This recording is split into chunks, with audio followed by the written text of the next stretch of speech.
What's going on, everybody out there? This is Popular Stranger, and we are back with the 12th and final episode of my Washington Redskins Playbook breakdown tutorial, setup, money plays, all that good stuff. This is episode number 12 out of 12. We are wrapping up the series. A huge thank you to all of you who have been watching it from day one, and for all of those who benefited from this. I'm so happy that I could help you guys out. I've gotten a lot of tweets and comments in the comments section of these videos how people have become way better offensively since they've watched this series. So if you have a success story, make sure you also leave it in the comments. I really do like to see those things. So as I said, we're wrapping things up. There's one formation we're really going to get deep into, and then one not so much. The one that we're going to go over real quick here is the shotgun split redskin formation. In episode number 6, we went over the slot post, which is, I'm not going to touch these because I don't have enough time, and I can't find it right now. Wherever slot post is, it's somewhere on here, guys, I promise you. There it is, over there on triangle. We focused on that. We focused on close corner, which is one of my money plays I go to a lot. And then also the close fullback trail. Just one real quick that I really neglected to go over was the read option. And again, nothing too difficult other than making sure that you make the correct reads in this play. I just like it because that tight end kind of provides you an extra blocker. And a lot of times you can get away with things like this. As you see, Russell Wilson's going to get a huge gain. So it's not just a nice mix-up and run play to kind of squeak in there amongst all those pass plays that I showed you guys again back in episode number 6. So if you want to see the rest of those plays in detail, make sure you go back and check that one out and mix it in with this play, and you'll have a nice little formation there. So we got 4 plays in the shotgun tray open formation that we need to go over today in the last episode. This is a formation that I've recently just had a lot of fun with, and I've been, working with it a lot, and there's, just like I said, 4 really good plays. Now, way back in, I apologize, I forgot which episode it was, but there was an episode, I believe it was one of the more recent ones. We did go over the PA wide receiver in play out of this formation, and it works really well, so hopefully you guys have come across that one. But we're going to go over a couple here. The first one is the stick and nod, which is that option right in the middle. And again, another one, there's nothing too fancy about it. It's just a nice little route. Now, in this situation, I would suggest if you have Golden Tate over here with that soft coverage, all you're really going to want to do is look for the curl route there. Take what the defense gives you, and you normally can succeed in situations like that. But when the defense is not giving you what you want in soft coverage there, your man right here, Sidney Rice, is the route that we want to look for. I like to block Marshawn Lynch as well, just to give you that protection. But you see, I'm going to have to pass lead down there because there was a small hole. But that little out, up, and in route usually is just money. And it was probably open there, but I did want to show you kind of the second option you have is the underneath throw to Doug Baldwin there.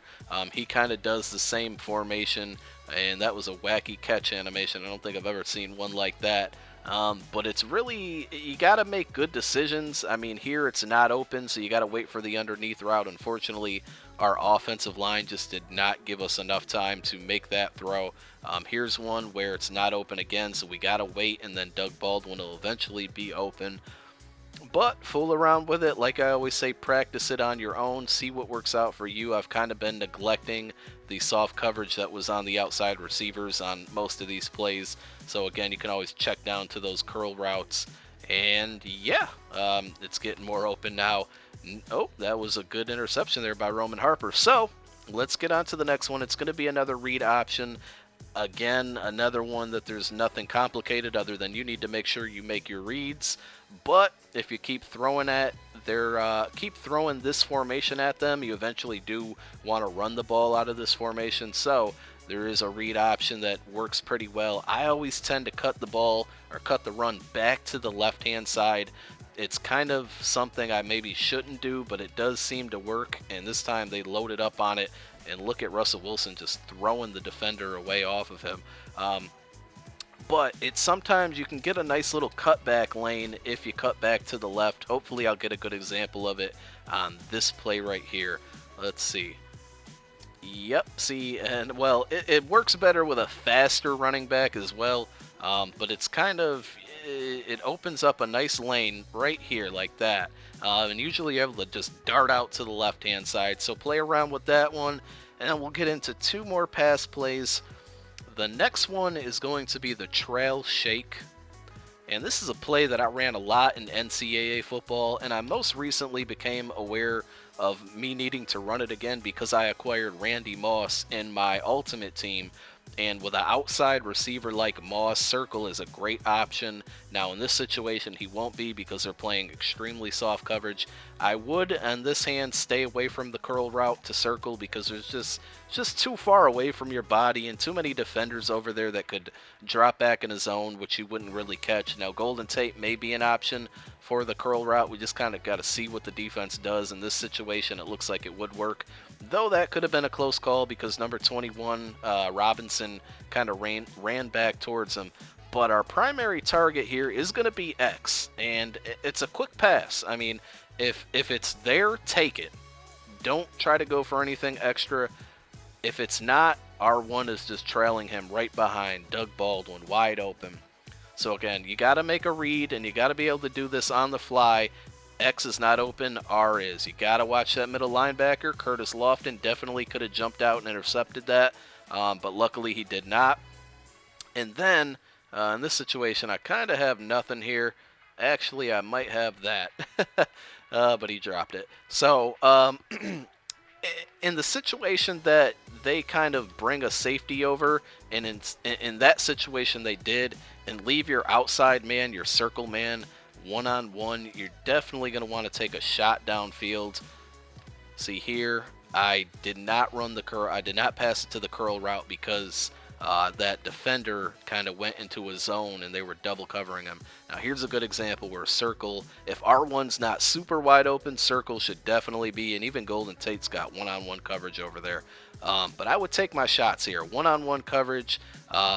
Maybe Percy Harvin, not the best example, but when I have a guy like Randy Moss, one-on-one coverage there, I'm throwing that ball there. Doug Baldwin open, pass leaded down to get to that little route or animation, I should say.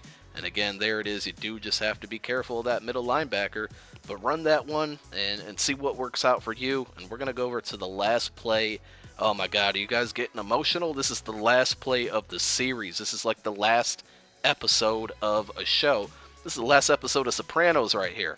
So it's going to be the Y short cross, and this one I like to run on like 3rd and 5s or shorter. One adjustment I make is Sidney Rice, the inside receiver. We put him on a slant, and normally that's what we want to try to look for, and see if it gets open. In this case, it's not, so I like to dump it off to my running back. Now, Marshawn Lynch might not be the greatest choice for this because he's more of a power back, and he might drop the ball. He might have stone hands, but it, you can see right here, especially when you get blitzed, like they just blitzed on me. It's a nice little dump-off route, and if you got a guy like LaShawn McCoy or Reggie Bush or Darren Sproles, or, see, I got nothing here, so I'm going to improvise. That was a terrible pass. But if you got a guy who can catch it out of the backfield and then make moves, he can get some yardage. And if you watch my montages, you've seen LaShawn kind of go crazy on that play before. There, our offensive line did not do the job. So let's keep running it here. And sometimes, and I got to say it doesn't happen often, but sometimes you'll have Doug Baldwin, who is your R1 receiver, who kind of just goes on a streak there. You'll have him wide open. It doesn't happen often. This time I'm going to pass lead down because we just been neglecting that slant route there that's usually open as well if you pass lead down. But sometimes you kind of want to keep your eye on that. And circle was wide open there. I just didn't throw it there by an accident. I just wasn't paying attention.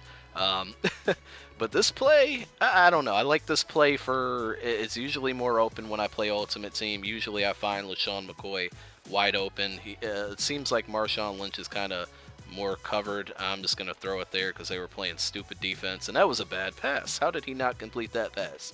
So, with that being said, I think it's time to say goodbye.